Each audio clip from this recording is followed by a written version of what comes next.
సమ్మక్క ప్రభుత్వంలో భాగస్వామి అవుతుంది అని ఆనాడు చెప్పడం జరిగింది. ఈనాడు చేసి చూపిస్తున్నాం. సమ్మక్క సారలమ్మ ఈ ప్రాంత అభివృద్ధి కోసం నిధులకు వెనక్కి అడుగు వేసే సమస్యనే లేదు. ప్రభుత్వానికి నిధుల సమస్య ఉండొచ్చు, అవసరమైతే ఇంకెక్కడైనా తగ్గిస్తాం. కానీ సమ్మక్క సారలమ్మ యొక్క అభివృద్ధి కోసం ఎన్ని కోట్ల రూపాయలైనా ప్రభుత్వం విడుదల చేస్తుంది, సరైన సమయంలో పూర్తి చేస్తుంది. నిర్మాణ కార్యక్రమం మాదై ఉండొచ్చు, కానీ గిరిజనుల యొక్క సాంప్రదాయాన్ని కాపాడుకునే బాధ్యత వాళ్ళదే. అందుకే ప్రభుత్వం ప్రణాళికలు రచించి ప్రభుత్వమే నిర్మించడం కాదు, ప్రణాళికల్లో ఆదివాసులను భాగస్వాములను చేసినాం. సాంప్రదాయాన్ని పరిరక్షించడంలో ఆదివాసులను భాగస్వాములను చేసినాం. రేపు జరగబోయే పునర్నిర్మాణంలో కూడా ఆదివాసీలను భాగస్వాములను చేస్తున్నాం. అందులో ఉండే రీసెర్చ్ స్కాలర్స్ని, అదేవిధంగా సాంప్రదాయాన్ని కొనసాగిస్తున్న వాళ్ళ వారసులను అందరినీ కూడా ఇందులో భాగస్వాములను చేసినాం. మామూలుగా సిమెంట్ కట్టడాలు కడితే అత్యధికంగా 100 సంవత్సరాలు మాత్రమే ఉంటుంది. సిమెంటుతో కట్టిన ఏ కట్టడం దాని జీవన ప్రమాణము, జీవిత కాలము అత్యధికంగా 100 సంవత్సరాలు. కానీ రాతి కట్టడాలతో కడితే వందల వేల సంవత్సరాలు ఉంటుంది. దానికి ఉదాహరణే మీ ప్రాంతంలో ఉన్న రామప్ప దేవాలయం.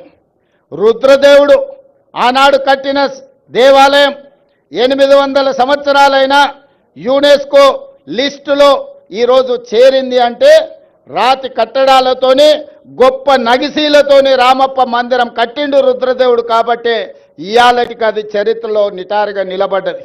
అందుకే అధికారులు సిమెంటుతో ప్రతిపాదనలు తెచ్చిన సిమెంటు కట్టడాలు వద్దు, రాతి కట్టడాలతోనే కట్టాలి. రాబోయే 100 సంవత్సరాలకు సమ్మక్క సారలమ్మ మందిరం, గద్దెలు, ప్రాంగణం ఆదర్శంగా ఉండాలి. ఈ ప్రాంతంలో అభివృద్ధి జరగాలి అని ఈరోజు ప్రతి కట్టడం రాతి కట్టడాలతోనే కట్టాలని ఈరోజు నిర్ణయం తీసుకున్నాం. అందుకే ఇదొక గొప్ప కార్యక్రమం, జీవితకాల అవకాశం. ఈ గొప్ప కార్యక్రమంలో మీరందరూ భాగస్వాములు కావాలి, మీ అందరి ఆశీర్వాదం కావాలి ప్రభుత్వానికి. మేము మిమ్మల్ని మనులు మాణిక్యాలు అడగడం లేదు. ప్రజల యొక్క ఆలోచన, ఆదివాసీ సోదరుల యొక్క కోరిక మేరకు ఈ ప్రభుత్వం ఈ ప్రణాళికను తీసుకొని వచ్చింది. 100 రోజుల్లో ఈ పనులన్నీ పూర్తి చెయ్యాలి అని ఈనాడు ప్రభుత్వం టార్గెట్ పెట్టుకొని పనిచేస్తుంది. జనవరి 28 నుంచి జనవరి 31 వరకు ఏదైతే ఈ సమ్మక్క సారలమ్మ జాతర జరగబోతుందో వివిధ ప్రాంతాల నుంచి, వివిధ రాష్ట్రాల నుంచి ఈ మధ్య విదేశీ పర్యాటకులు కూడా ఇక్కడికి ఆశీర్వాదం కోసం వస్తున్నారు. భక్తులకు ఎలాంటి అసౌకర్యం కలగకుండా ఇక్కడ అభివృద్ధి కార్యక్రమాలు వేగంగా జరగాలి అంటే రాత్రింబవళ్ళు ఇక్కడ పనులు జరగాలి. పొద్దుటిపూటనే పని చేస్తే సమయం సరిపోదు, రాత్రి సమయంలో కూడా పని చేయాలి. మరి ఇక్కడ నిపుణులు పనిచేస్తున్నప్పుడు వాళ్ళకి రక్షణ కల్పించి వాళ్ళకి అన్ని వసతులు చూసుకోవాల్సిన బాధ్యత స్థానికులదే. ప్రభుత్వం ఎన్ని చేసినా కొంతమేరకే ఉపయోగం ఉంటుంది, కానీ స్థానికుల భాగస్వామ్యం ఉంటే 100% ఈ కార్యక్రమం వేగంగా ముందుకు వెళ్తుంది. ఇవాళ సమ్మక్క సారలమ్మ గద్దెలే కాదు, జంపన్న వాగు నిర్మాణం గురించి, భక్తులు రావడానికి, భక్తులు దర్శనం చేసుకున్న తర్వాత వెళ్ళడానికి కూడా రహదారుల నిర్మాణం కోసం కూడా ఈరోజు నేను అధికారులకు సూచనలు, సలహాలు ఇవ్వడం జరిగింది. పొంగులేటి శ్రీనివాసరెడ్డి గారికి నేను ఆదేశాలు ఇచ్చిన, నెలలో 3-4 సార్లు ప్రతి వారం ఇన్ఛార్జ్ మంత్రిగా వారు ఖచ్చితంగా ఇక్కడికి పర్యటన చేయాల్సిందే, ఈ పన్నులను పర్యవేక్షించాల్సిందే.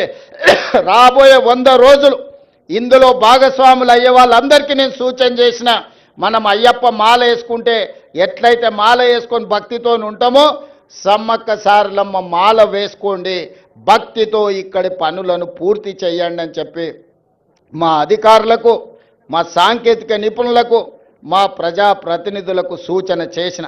అందుకే మిత్రులారా, మళ్ళీ పూర్తి చేసుకున్న తర్వాత ఈ ప్రాంగణానికి నేను వస్తా. ఈసారి జాతరను అద్భుతంగా చేసుకుందాం. ఈ వేదిక మీద నుంచి కేంద్ర ప్రభుత్వానికి నేను విజ్ఞప్తి చేస్తున్నా, కుంభమేళకు మీరు వేల కోట్ల రూపాయలు ఇస్తున్నారు. మరి మా ఆదివాసీ కుంభమేళకు కేంద్ర ప్రభుత్వం ₹1 ఇవ్వడానికి కానీ, జాతీయ పండుగ గుర్తించడానికి కానీ వాళ్ళకి ఎందుకో మనసు రావడం లేదు.